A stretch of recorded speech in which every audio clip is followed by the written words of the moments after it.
Hey mga brods, Chris Ross, ito, balak kang i-bring back, ito pong si Christian Stonehardinger para sa kanila. Yes, alam din naman natin ng SMB, kahit kaka-champion lang neto ng All-Filipino Cup na tinalo lang ang TNT Tropang 5G, gustong kunin pa rin at palakasin pa rin ng lineup nila kung saan makukuha si Christian Stonehardinger.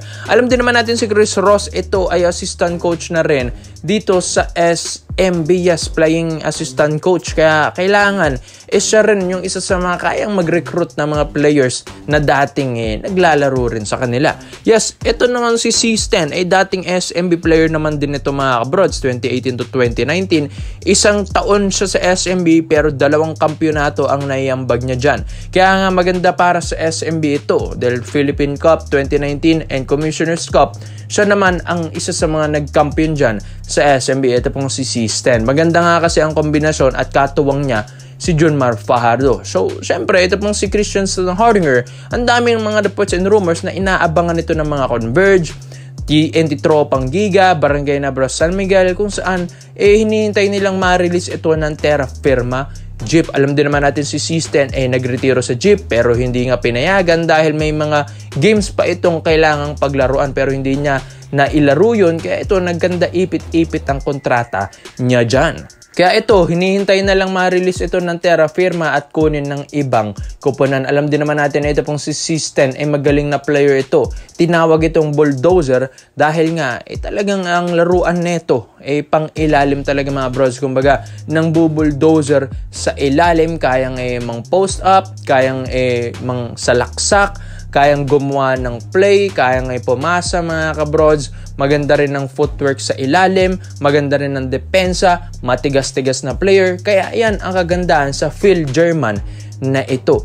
Isa pa, 6'8", pong si Christian Stonehardinger. Kaya sino ba namang kupunan ang hindi magugustuhan ang laruan ng Phil German na ito, si Bulldozer. Kaya nga dito sa SMB, balak nilang kontakin at gusto ring kontakin ni Chris Ross. Ito pong si C-Stan dahil baka nga siya rin ang isa sa mga dahilan kung bakit makabalik si C-Stan dahil nga sa magandang negotiation with Chris Ross. Kaya ito, maganda ito sa SMB. Malaking bagay kung makuha nila si C-Stan dahil Governors Cup na tayo. At ang SMB, talagang focus ito sa kanilang Grand Slam bid mga kabrods. Dahil Governors Cup, kayang-kaya nilang pagkampyonin yan. Tapos ang ganda pa ng rookie na nakuha nila na parang import din ng laruan na katulad ni Chris Miller. Kaya magandang programa na naman ito para sa SMB at malaking bagay, jackpot na naman kung pumayag ito pong si Stonehardinger na maglaro sa kanila. Yes mga brods, dahil balak nga at ayon din sa mga reports and rumors na o-offeran nila ng maganda ito pong si Stonehardinger. Hindi man ganun kalaki pero maayos na mga kabrods. Kumbaga, mas malaki na yung offer sa Terra Firma Jeep. Kaya ito mga kabrods, ito pong si C-Stan, once na pumayag ito, talagang balik PBA na naman. Sino ba namang hindi magugustuhan ang makabalik ang isang Stonehardinger sa SMB at sa PBA? Kaya nga mga kabrods, may reports naman tayo ng Ginebra lang ang kalaban dito ng SMB. Kaya paunahan na lang ito mga kabrods kung sinong mauuna kay C-Stan,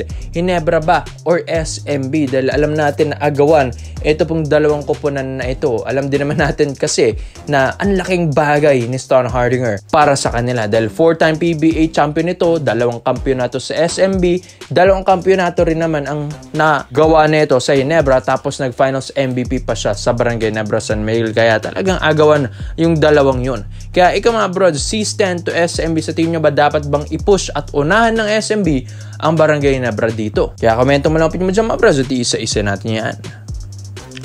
Dito naman po tayo sa kabilang balita naman natin mga brods. Nakita nyo ba yung mga post na ito ni Matthew Wright sa kanyang social media? Yes, isang linggo na nga na nandito ito pong si Matthew Wright, touchdown Manila na ito mga kabrods. So it means na talagang tuloy na tuloy. Yes mga kabrods, hindi naman na ito fake news dahil tuloy na ito maglalaro sa PBA dahil nandito na sa Manila mga kabrods. Yes, una na nga na-research nila, wala sa lineup ng Kyoto Hanaris, pero hindi naman alam ng mga fans na nasa Kawasaki Brave Thunders na ito pong si Matthew Wright. Pero kahit ako, sinearch ko, wala talaga siya sa lineup. Kaya ito na yung pinaka-proof na umuwi ito ng Manila mga kabrods. Kaya dito sa Barangay Nabras San Miguel ay talagang isa ito sa mga talagang nakaabang kay Matthew Wright. Kaya nga tuwang-tuwa rin yung mga Ginebra fans, ibang Ginebra management, na itong si Matthew, nung nalaman nilang nasa Manila na, touchdown sa Manila na, mga kabrods, ay dito na sila gumagalaw ng paunti-unti. Yes, mga brods, dahil pag nirush mo yung player na pumunta at maglaro sa iyong kupunan, baka nga makakulitan nito at maglaro ulit sa ibang liga, mga kabrods. Yes, dahil nga ito pong si Matthew Wright, hindi na na-offeran ng Japan B-League, mga kabrods, dito na maglalaro na lang sa PBA. Yes, lagi namang welcome sa kanya na maglalaro ulit siya sa PBA. Kaya ito, para sa Barangay Ginebra, kailangan na nilang gawan ng paraan nito kung gusto talaga nilang makuha. Ito po si Matthew Wright, one of the best shooter ito sa PBA, sharp shooter once na makuha ito ng Ginebra. Lalo na tapos na yung rookie draft, may Sonny Steele pa sila.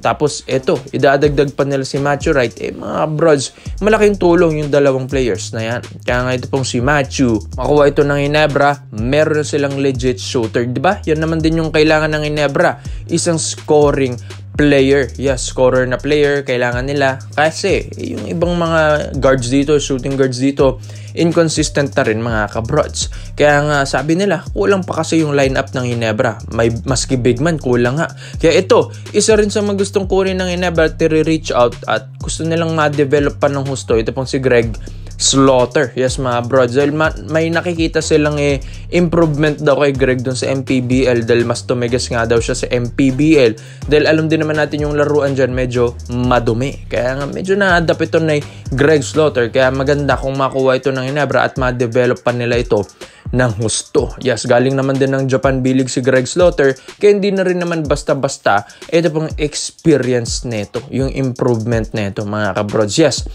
bakit? Kailangan pa ng Ginebra yan. Norbert Torres, 6'7 lang, mga kabrods. Pinakamalaki na naman na all-Filipino ka-player nila na big man, ito pong si Japet Aguilar, mga kabrods. So wala na, si Japet na naman yung pinakamalaki, tapos kinakain na naman ni Junmar Fajardo.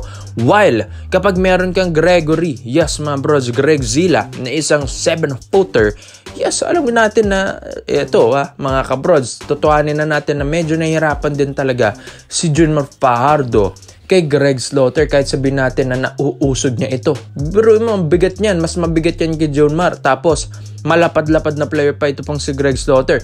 Kaya kung gusto mo ng pang depensa lang kay The Kraken Junmar Fajardo, knowing na kinakailang din naman yung weight neto ni Japet Aguilar, dun ka na kay Greg Slaughter. Kahit hindi mo napascorein si Greg, basta pang depensa lang kay The Kraken, talaga mahihirapan na yan si The Kraken Junmar Fajardo, mga kabrods. Kaya magandang additional ito sa Ginebra.